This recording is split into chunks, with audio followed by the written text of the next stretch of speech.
The Daytona 500 on Fox is brought to you by Budweiser. The best things in life are the things that are true. Budweiser. 57 laps complete this time by, and look at this pack. Trouble off Trouble, turn big 4. trouble. Newman slams the wall.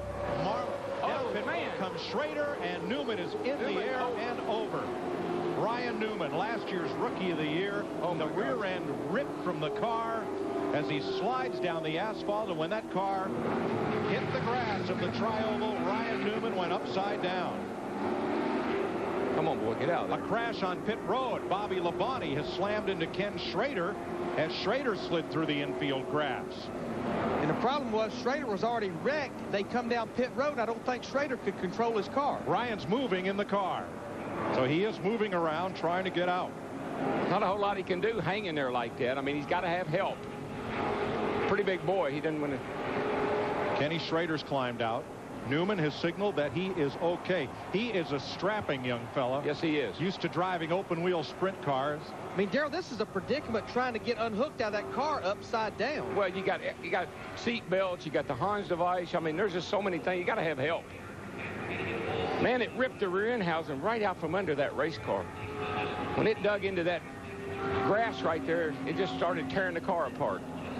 Ryan Newman, USAC Silver Crown champ and Purdue University engineering graduate. He's going to climb out of that car with help, and here Bobby Labonte and Ken Schrader. I think Schrader was in the grass, and he was going down through here, and I think his car must have gotten out of control, and Bobby Labonte was coming along, and he just slid over in front of him. All right, you're looking down at Labonte's crew, looking to see if they have so much damage that they can't get back into the race. There you see Ryan Newman right there. Oh, yeah, he waved to the crowd. All right, buddy. What a ride. Second caution flag of the day. Newman's car got tipped into the outside wall and then slid through the infield. And when it got to the grass, it got airborne. Let's watch her here and see what happens.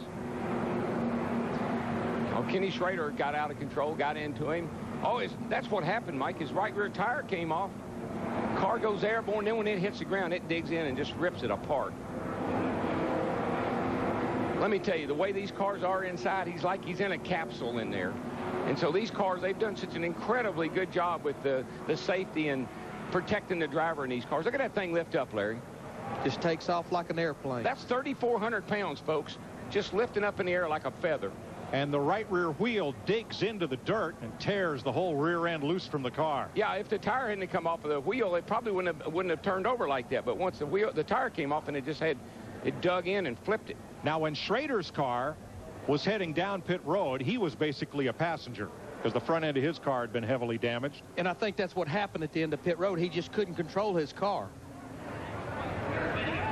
Yeah, here they come. Here comes Schrader. You can see the whole right side. Well, back there, his right side's all torn. Of course, he got into the wall.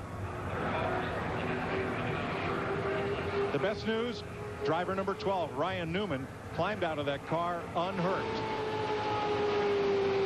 Look at that Dale Jarrett's car. Wow. What a sight to see out your windshield. I'll tell you what, I've seen Ricky Rudd flip here. I've seen Rusty Wallace flip here. I've seen Richie Petty flip here. Dale Earnhardt flip here. I've flipped here. We've all walked away. It's been quite amazing how they got these cars designed. That's a testimony to what NASCAR's done for the safety of these cars.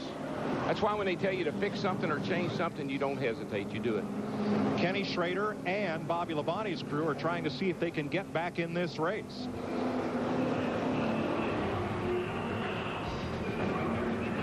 Two drivers and all of us are going to take a minute to get our head back into the game. The Daytona 500 continues on Fox after this. The Daytona 500 on Fox is brought to you by Aaron's Sales and Lease Ownership. Let Aaron's drive your dreams home today. By Stacker 2, the world's strongest fat burner. By Pepsi-Cola, experience the joy of Pepsi. And by Singular Wireless, national coverage, affordable calling plans, and a really fast car. We're under caution here at Daytona.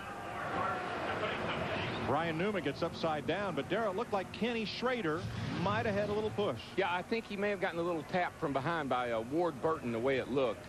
Kenny was coming up off turn 4 there. I believe he must have had to lift up out. Well, no, there's what happened, I believe. Rusty Wallace came over in front of Kenny. He had to let out the throttle a little bit to let Rusty in. And when he did, he got hit from behind by Ward, who had a run on him. A chain reaction. And watch number 12, Ryan Newman. I think all of that action there was because that right rear tire came off. It let air get up under the car, it lifted the car up, and then it dug in there in the grass and just tore it all to pieces.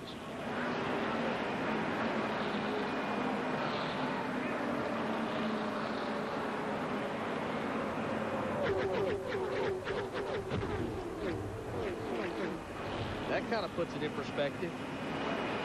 Ken Schrader's gone behind the wall. Let's go to Chris Myers with the Visa Race Break. And we come to you from the Hollywood Hotel just above the Victory Lane. This is a Visa Race Break. We've had 4 different leaders. Second caution, and it was on lap 57. You saw Ryan Newman able to walk away from that accident, a 3-car accident, and has been taken to the care center. We'll give you an update. Appeared to be okay. Dale Earnhardt Jr., your leader, and some raindrops apparently falling in the area. But let's get out to the cutaway car, and Jeff Hammond will explain how Ryan Newman was able to survive because of the way that the car is put together, that wild, spectacular crash. Jeff? That's right, Chris. Right now, let's take a look at what NASCAR has made. A lot of these cars have got to be like this because of safety issues. First and foremost, the window net that keeps your arms and your head from getting outside the car. And you look inside here, you see a lot of material as far as the roll cage structure. This halo bar that goes around the driver's head. There's a bar right beside his head that kind of protects it right here in the center, as well as this special seat that everybody's gone to keep your head protected while it's bouncing around. When that car is flipping upside down, think about Ryan's head sitting in here. Instead of just flopping right to left, it's actually being secured inside this really massive headrest, as well as these 6-point system as far as the restraints are concerned that hold him in this place. As far as the seat is, he's got to be held really tight inside that capsule that Darrell is talking about. This is the driver capsule. It's got to be built really, really strong in the event of an accident, just like we just seen. And you can see how well it held up. Now, one thing that you saw, this is the rear end housing underneath our cutaway car. It's intact. You can see the spring over here, the truck arm. But what happened when the wheel got ripped loose, or the tire got ripped off, the wheel dug in and it ripped. Let's look over here at the cutaway housing. It ripped the entire housing from underneath this race car. It literally ripped the springs. You saw the springs flying out and through there. This whole entire housing was ripped completely from this race car. That's how violent an accident it was. But you saw Ryan Newman be able to walk away because of NASCAR safety features. Chris? Thank you very much. Jeff Hammond of the Ford cutaway car below the Hollywood Hotel. And many, of course, remember this is the track where Dale Earnhardt lost his life. But since that time, a number of safety improvements for the sport, and evidenced by Ryan Newman's car and him being able to walk away. Let's go back upstairs now, and Mike Joy. With Ryan Newman's build, he could likely have been a linebacker for Purdue. And these drivers, Darrell, they don't just show up Sunday and race. They have really stringent conditioning programs to help them endure a wild flipping crash like Newman just went through. Listen, let me tell you, when people say race drivers aren't athletes, they just do not understand what these drivers go through. On Sunday, watch, here's Ward. He tips, gets in the left rear of Kenny Schrader. Schrader then goes over to the right, hits the wall. Now here comes the car hard. That's hard impact right there already. See that opening right there? That's probably what ripped the rear end out from underneath that race car. Exactly. It ripped the tire off of it. Yeah. Ripped the tire off the rear end. Yeah. But Mike, I just want to tell you, these guys work out hard and heavy 3 days a week. They run. Their stamina is great. They are physically fit. They watch what they eat. They train hard to be able to tolerate these kinds of conditions. Now, as Newman's car was in the air, Darrell, I saw either, well, not an exhaust pipe because those look both intact, looked like one of the truck arms had been ripped loose, so that then when that rear end hit the ground, it could just easily fly away. I mean, again, this is coming off turn 4. You're going to see Ward Burton in the 22 get into Kenny Schrader, the 49, gets into the side of Ryan Newman in the 12. Right here, this is what we were talking about. He's bouncing down the wall. There's an opening, and that's what ripped the tire off of it. But I'm going to tell you the thing that amazed me as I looked at that last replay. Jeff Hammond was showing the rear end housing, the trailing arms underneath that thing. Those are like steel I-beams, and they were almost bent double. That's just how violent that was. There you see those 2 trailing arms just flopping underneath there that holds the rear end in place.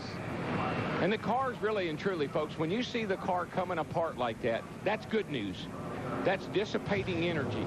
As that car flies apart, It's slowing itself down, and it's not stopping suddenly and hurting the driver.